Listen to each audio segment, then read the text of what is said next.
Unveiling the enigma of the Gympie Pyramid has stoked passionate debates and curious minds for decades.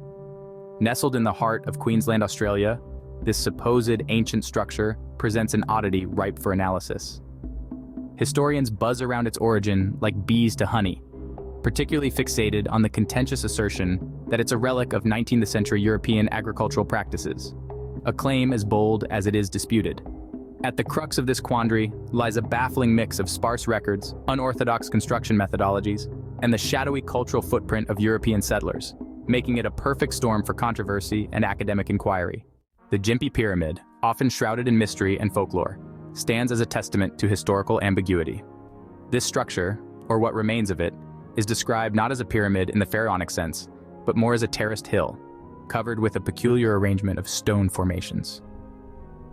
Despite its name, it lacks the grandeur and precision of the pyramids of Giza, prompting a spectrum of theories about its origins, from ancient migrations to simple colonial agricultural endeavors. As researchers delve into the layers of Earth and history, they confront a narrative punctuated by gaps and silence. The structure itself does not yield clear answers, but beckons further probing into its rocky facade. In examining a structure such as the Gympie Pyramid, understanding its geographical and historical significance within the locality of Gympie is imperative. This small town, known historically for its gold rush era, paints a backdrop of a community vibrant with change and interaction among various cultural groups, including indigenous peoples and European settlers. This predominant theory suggests that the Gympie Pyramid was constructed by early European settlers using traditional methods brought from their homeland, tailored to local conditions for purposes such as wine cultivation. Proponents argue this aligns with known practices of modifying land for agricultural use, a common approach as settlers adapted to new environments. Critics, however, challenged the validity of this theory on several fronts. Firstly, the absence of any concrete documentary evidence linking the construction directly to the settlers casts significant doubt. The question arises, why did no contemporary records or first-hand accounts report such a distinctive and labor-intensive project? Moreover, archaeologists point out inconsistencies in the construction techniques when compared to typical European methods of the period. The stone's arrangement and the methods purportedly used do not conform neatly to known European agricultural techniques.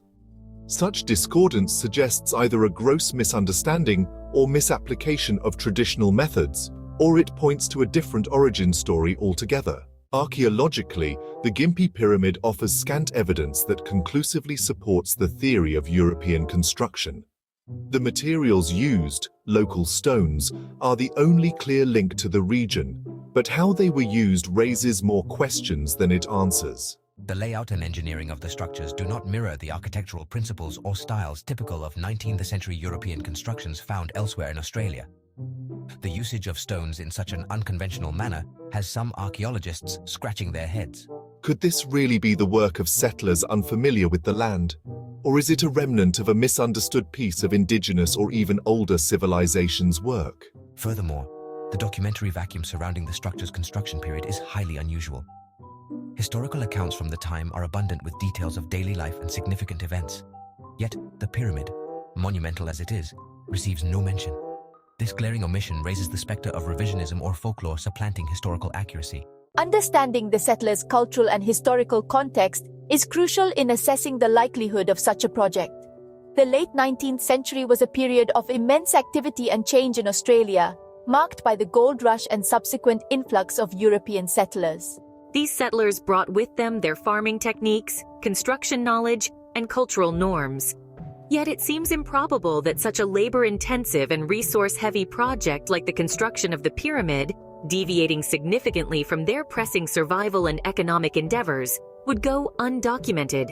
This disconnect perhaps suggests that the pyramid's origins lie elsewhere, potentially in indigenous practices or other undocumented interactions. In conclusion, while the theory that the Gympie Pyramid is a result of 19th century European agricultural practices holds a semblance of possibility, the myriad uncertainties and inconsistencies largely diminish its credibility. Lacking substantial documentary proof and with puzzling archaeological evidence, this theory struggles under the weight of critical scrutiny. This analysis underscores the importance of diligent historical and archaeological research, in unraveling the true narratives of such mysterious structures. As of now, the Gympie Pyramid retains its enigmatic status, a curious chapter in Australia's rich tapestry of history.